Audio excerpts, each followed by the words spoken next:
Bonjour, on va commencer cette première partie du cours par une simple expérience où cette expérience consiste à prendre une baguette de verre bien sèche qu'on va la frotter à l'aide d'un chiffon sec. Après, on l'approche à des morceaux de papier. Qu'est-ce qu'on va observer? On va observer que le verre va attirer tous les morceaux de papier à distance. Pour interpréter cette expérience, on suppose qu'il existe des petites charges électriques dans le verre qui restent localisées sur la partie frottée et qu'elles exercent une force d'attraction sur les morceaux de papier. Comme on peut voir sur la figure, on voit bien que les charges positives se sont dirigées vers l'extrémité de la baguette pour qu'ils puissent attirer les charges négatives dans les morceaux de papier. Ce phénomène est appelé électrisation. Si on a un excès d'électrons, on dit que le corps est électrisé négativement. Et si on a une carence en électrons, on dit que le corps est électrisé positivement. Pour expliquer plus en détail le phénomène d'électrisation, il faut en savoir sur la constitution de la matière. Comme on sait, la matière est constituée d'atomes où l'atome est formé d'un noyau chargé positivement puisqu'il inclut des neutrons et des protons. Et on a aussi les électrons qui gravitent autour du noyau qui sont chargés négativement. La charge électrique de l'électron est égale à moins 1,6 10 puissance moins 19 coulombs. Les neutrons n'ont pas de charge, ils sont neutres, et les protons portent une charge positive de valeur plus 1,6 10 puissance moins 19. Un atome a autant d'électrons que de protons, il est globalement neutre. Les électrons internes sont fortement liés au noyau, par contre les électrons périphériques le sont moins liés et peuvent être facilement arrachés par frottement. Et le fait de frotter deux corps électriquement neutres l'un contre l'autre, les deux corps ne restent plus neutres, ils sont électrisés. Celui qui a cédé des électrons se trouve chargé positivement et celui qui en a reçu se charge négativement. L'électrisation résulte d'un transfert ou d'un déplacement d'électrons. D'après les expériences, on distingue deux types de matériaux, les isolants électriques comme le verre et les matières plastiques qui ne comportent que des charges liées, c'est-à-dire ils peuvent effectuer que des petits déplacements, et les conducteurs comme les métaux qui possèdent des électrons libres. L'électrostatique est l'étude de l'électricité statique des corps électrisés. La force électrostatique. Monsieur Coulomb, en 1785, a effectué une série de mesures afin de déterminer les caractéristiques de la force d'interaction entre deux charges ponctuelles Q1 et Q2 qui sont séparées par une distance petit r. Comme on remarque sur la figure, on a la charge Q1 positive, la charge Q2 qui est aussi positive, la distance qui les sépare c'est petit r. La force Fn2 désigne la force exercée par la charge Q1 sur la charge Q2 et la force F de 1 désigne la force exercée par la charge Q2 sur la charge Q1. Si les charges sont de même signe, on a une répulsion, comme le cas de cet exemple, et si on a un signe opposé de charge, on a une attraction. Monsieur Coulomb a proposé l'expression mathématique suivante, qui est semblable et analogue à l'expression de la force de gravitation universelle. On a la constante K qui est donnée par 1 sur 4 pi epsilon 0 de valeur 9 fois 10 puissance 9. Les charges Q1, Q2 sur R au carré fois le vecteur unitaire UN2 qui est orienté de la charge Q1 vers la charge Q2. Petit r, il est en mètres. Le epsilon 0, c'est une constante qui est dite permittivité électrique du vide. Et voilà, la force Fn2 égale à moins F de 1. Ils sont opposés, des forces opposées en vecteur, mais ils sont égaux en module. Après avoir vu la force électrostatique, on passe maintenant à la notion du champ électrique. C'est quoi un champ? On appelle un champ électrique toute région de l'espace où en tout point une charge Q est soumise à l'action d'une force électrique. Dans le cas d'une charge source grand Q, l'expression mathématique du champ est donnée comme suit, égale à 1 sur 4 pi epsilon 0 fois grand Q sur R au carré fois le vecteur unitaire U. Comme le montre la figure, le champ est orienté vers la charge lorsqu'elle est négative et en sens inverse lorsqu'elle est positive. Donc on a ici une charge positive, le champ électrique est un vecteur sortant. L'unité du champ est volt sur mètre.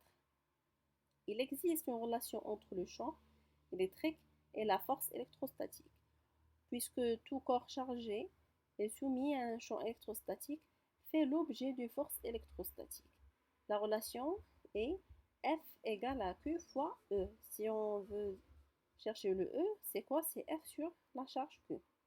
Maintenant, si on considère une particule de charge électrique QI et on se propose de déterminer le champ créé par cet ensemble de charges, on applique le principe de superposition, c'est-à-dire euh, comme ici on a deux charges, la charge Q1 qui crée un champ électrique E1, la charge Q2 qui est négative et crée un champ électrique E2.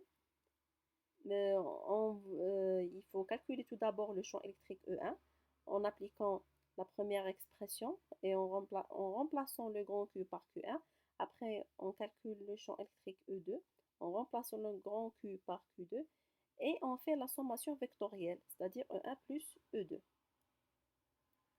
Pour bien comprendre la notion du champ électrique, on fait une petite application où la question c'est de déterminer le champ électrostatique créé par trois charges ponctuelles identiques Q supérieur à 0 placées au sommet d'un triangle équilatéral, c'est-à-dire AB égale à BC égale à AC et égale à petit a.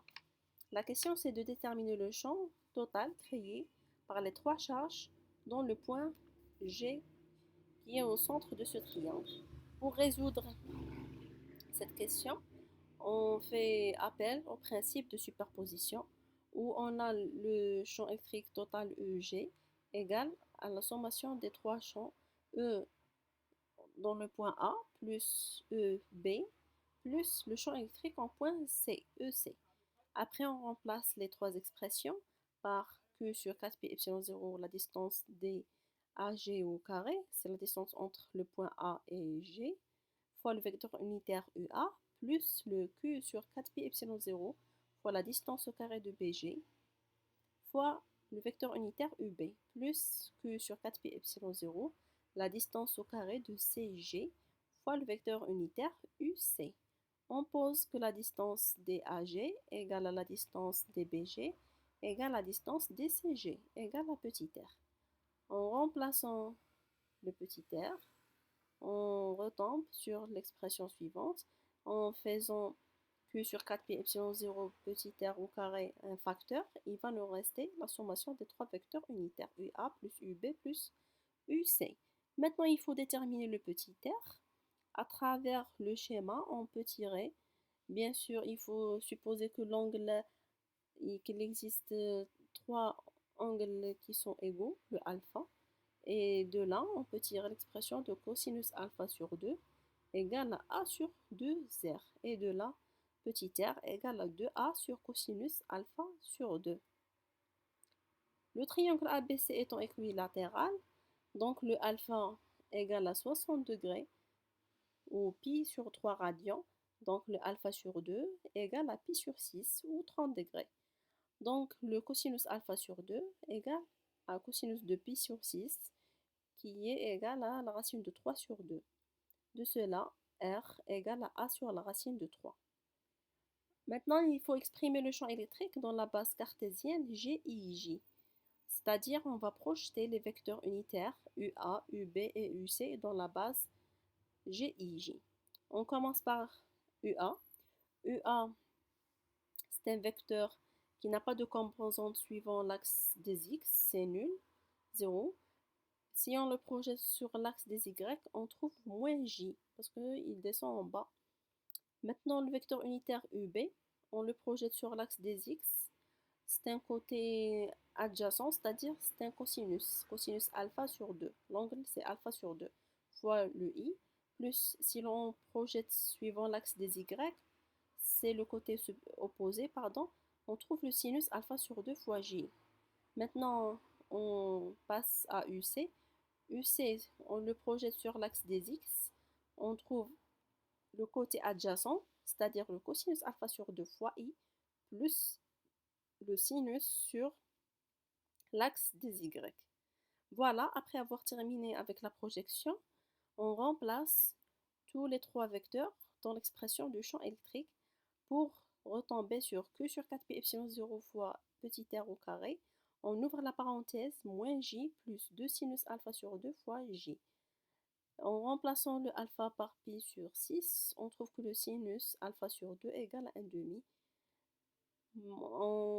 On trouve que la parenthèse inclut moins J plus J qui est égal à 0. Donc le champ électrique total créé par les trois charges dans le point G est égal à 0. Maintenant, on va passer à l'expression du potentiel électrique. C'est quoi un potentiel? Le potentiel correspond au travail fourni pour transporter une charge d'un point à un autre. Avant de vous écrire l'expression, on s'intéresse à la circulation du vecteur champ électrique qui est donnée par l'expression suivante, dc égale au produit scalaire du champ électrique fois le déplacement élémentaire dl. On projette suivant les coordonnées polaires, on retombe sur EDR, il n'y a pas de dθ parce qu'il n'y a pas de composante de champ électrique suivant le θ. EDR, on remplace l'expression du champ par 1 sur 4 pi epsilon 0 fois grand Q sur R au carré fois dr. Si on remarque bien, on trouve que l'expression Q sur 4 pi epsilon 0 fois R au carré n'est autre que la dérivée de moins Q sur 4 pi epsilon 0 fois petit r. Puisque si on dérive le moins 1 sur R, on trouve 1 sur R au carré. Et de là, EDR égale à moins D, l'expression 1 sur 4 pi epsilon 0 fois Q sur R. On dit que le champ électrique dérive d'une fonction scalaire à une constante près, où cette constante est nulle quand le scalaire V tend vers l'infini. De là, ce scalaire, cette fonction scalaire, n'est autre que le potentiel électrique. C'est une fonction scalaire, c'est-à-dire que c'est un nombre, il n'inclut pas de vecteur. L'unité du potentiel est le volt. Il existe une relation entre le champ électrique et le potentiel, puisque le champ électrostatique dérive d'un potentiel scalaire V à travers l'expression suivante, E égale moins gradient V. Le gradient, c'est un opérateur mathématique qui désigne la généralisation à plusieurs variables de la dérivée d'une fonction d'une seule variable. En coordonnées cartésiennes, le gradient V est donné par d rond V sur d rond x fois i, plus d rond V sur d rond y fois j, plus d rond V sur d rond z fois k. Il n'est autre que la sommation des dérivées partielles de cette fonction. Si on fusionne l'expression 1 et 2, on retombe sur EX égale moins dV sur DX, EY égale moins dV sur DY, et EZ égale moins d rond V sur d rond Z. Maintenant, passons aux coordonnées cylindriques. Le gradient V s'écrit comme d rond V sur d rond R fois UR, plus 1 sur R fois d rond V sur d rond θ fois Uθ, plus d rond V sur d rond Z fois K. Si on fusionne l'expression 1 et l'expression 3, on fait une identification du champ électrique et du gradient pour trouver le ER qui est égal à moins d rond V sur d rond R, Eθ et EZ qui est égal à moins d rond V sur d rond Z. Maintenant, si on s'intéresse au potentiel créé par plusieurs charges, on fait le principe de superposition, c'est-à-dire on calcule le potentiel pour la charge 1, le potentiel pour la charge 2, pour la charge 3, ainsi de suite, et on fait la sommation de tous les potentiels. Voilà, c'est tout pour aujourd'hui. À bientôt.